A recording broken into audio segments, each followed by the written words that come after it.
एक महत्त्वाची बातमी आहे। या घडीची मोठी बातमी। पंकजा मुंडेंचा पीए अनंत गर्जे याला अटक करण्यात आलेली आहे। पत्नी गौरी गर्जे आत्महत्या प्रकरणामध्ये अनंत गर्जे याच्यावर काल गुन्हा दाखल झाला। त्याची बहीण आणि आई यांच्यावर पण गुन्हा दाखल झालेला आहे। या प्रकरणामध्ये अनंत गर्जेला अटक झाली आहे। वरळी पोलिसांनी अनंत गर्जेला अटक केलेली आहे। रात्री 1 वाजता त्याला अटक झालेली आहे। या घडीची सगळ्यात महत्त्वाची बातमी आहे। पंकजा मुंडे यांचा पीए अनंत गर्जे याच्या पत्नीने आत्महत्या केली का हत्या झाली या प्रकरणामध्ये त्या पतीच्या कुटुंबियांनी आरोप केलेले आहेत आणि त्याच्यामुळे ह्या पीएला अनंत गर्जे आणि त्याच्या कुटुंबियांवर गुन्हा दाखल झालाय। काल रात्री 1 वाजता अनंत गर्जेला अटक करण्यात आलेली आहे। या सगळ्या प्रकरणाची चौकशी होणं गरजेचे असं तिच्या कुटुंबियांचं म्हणणं आहे। आमच्या प्रतिनिधी स्नेहा यांच्याकडून आपण अधिक माहिती घेऊया। स्नेहा, काय अधिक माहिती? नक्कीच कॅबिनेट मंत्री पंकजा मुंडे यांचे स्वीय सहाय्यक आहेत अनंत गर्जे यांच्या पत्नी डॉक्टर गौरी पालवी यांनी आत्महत्या केलेली आहे। मुंबईतील त्यांच्या राहत्या घरी आत्महत्या त्यांनी केलेली आहे। गौरी यांच्या घरच्यांचं म्हणणं आहे की ही आत्महत्या जी त्यांनी केलेली आहे त्याच्यावरती त्यांनी आरोप देखील त्यांच्या घरच्यांनी केलेले आहेत की ही आत्महत्या नसून त्यांना आत्महत्या करण्यासाठी परावृत्त करण्यात आलेलं आहे असं देखील गौरी यांच्या घरच्यांचं म्हणणं आहे। आणि त्याच अनुषंगाने अनंत गर्जे यांच्यावरती आरोप करण्यात आलेले आहेत। म्हणूनच वरळी पोलीस स्टेशनला अनंत गर्जे यांच्यावरती आरोप केल्यानंतर आता त्यांना पोलीस स्टेशनमध्ये दाखल करण्यात आलेलं आहे। आणि आपण जर पाहिलं तर खरं तर विवाहबाह्य संबंध असल्याचं देखील यामध्ये सांगण्यात येत होतं। अनंत गर्जे यांच्याकडून देखील म्हणण्यात येत होतं। परंतु आज जे अटक करण्यात आलेली आहे वरळी पोलीस स्टेशनमध्ये काही वेळातच पोलिसांकडून काय सांगण्यात येतं हे पाहणं देखील महत्त्वाचं ठरणार आहे। तसंच घरच्यांकडून आरोप करण्यात येत आहेत गौरी त्यांचं अधिक काय म्हणणं आहे हे देखील पाहणं। नक्की, धन्यवाद माहिती दिल्याबद्दल स्नेहा। अनंत गर्जे याला अटक झालेली आहे। रात्री 1 वाजता वरळी पोलिसांनी त्याला अटक केली आहे। आता त्याच्या कुटुंबियांची चौकशी केली जाईल।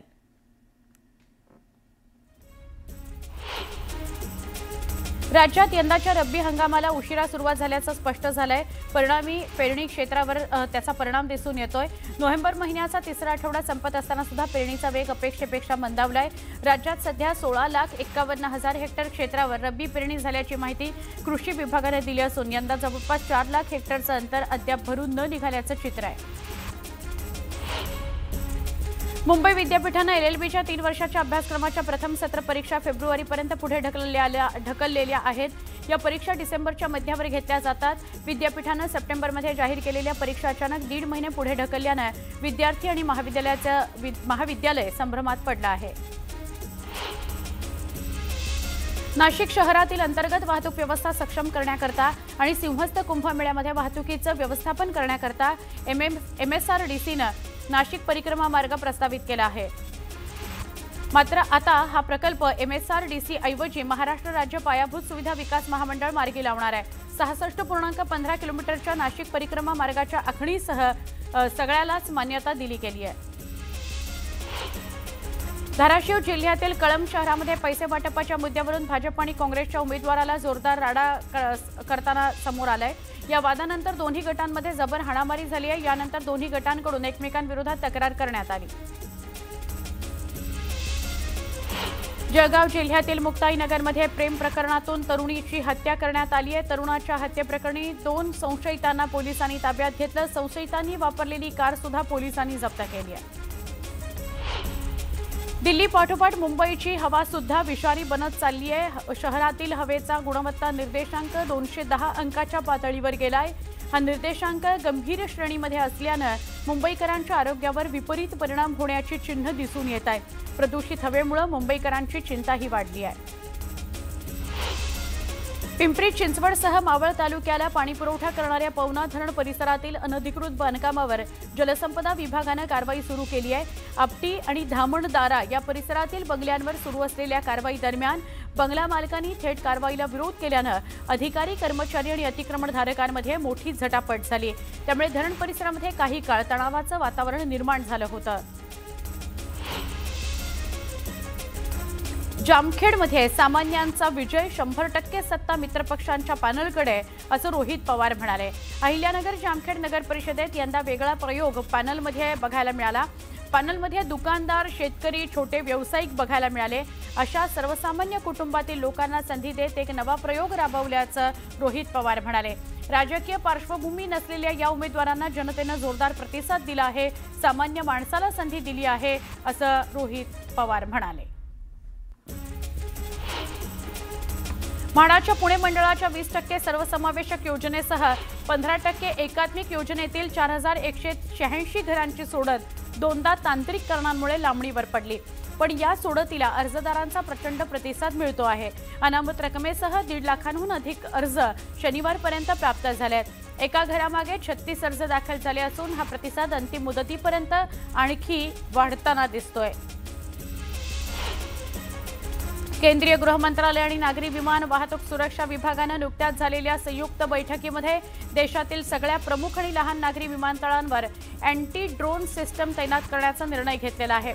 भविष्यात उद्भवू शकणारी कोणतीही युद्धसदृश्य परिस्थिती आणि ड्रोन हल्ल्यांचा धोका लक्षात घेऊन हा महत्त्वपूर्ण निर्णय घेण्यात आलेला आहे, अशी माहिती अधिकाऱ्यांनी दिली। मवियाचे नेते आज पुन्हा निवडणूक आयुक्तांची घेणार भेट। मुंबई महानगरपालिकेकरता जाहीर झालेल्या प्रारूप मतदार यादीतील हरकती नोंदवणार असल्याची माहिती।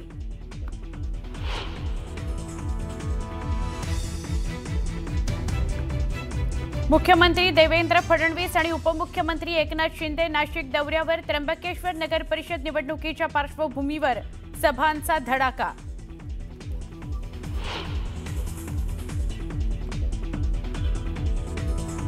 येणारी निवडणूक मराठी माणसांकरता शेवटची निवडणूक, गाफील राहू नका, रात्र वैर्याची आहे, राज ठाकरेंचं मुंबईकर मराठी माणसांना आवाहन।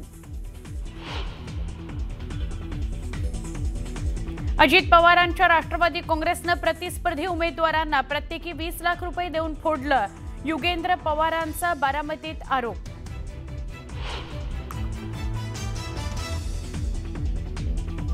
उदय सामंत भाजपमध्ये जातील आणि उपमुख्यमंत्री होतील, त्यांनी शपथविधीला मला बोलवावं ही विनंती। सुषमा अंधारेंचा उदय सामंतांना टोला, तर अंधारेंच्या टीकेवर बोलणार नाही सामंतांचं उत्तर।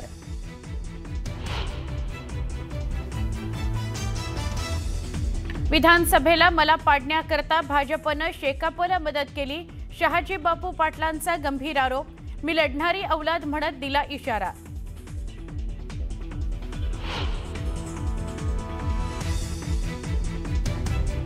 सर्व नगराध्यक्ष आणि नगरसेवकांना भरघोस मतांनी निवडून द्या, मनसरमध्ये विकास निधीचा पूर वाहिल्याशिवाय राहणार नाही, दिलीप वळसे पाटलांचं प्रचारादरम्यान जनतेला आवाहन।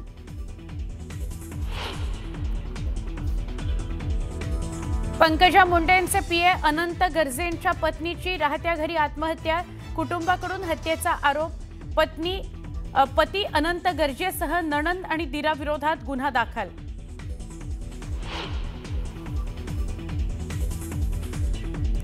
ऐन लग्न मंडपात स्मृती मंधनाच्या वडिलांना हृदयविकाराचा झटका, सध्या प्रकृती स्थिर, विवाह सोहळा पुढे ढकलला।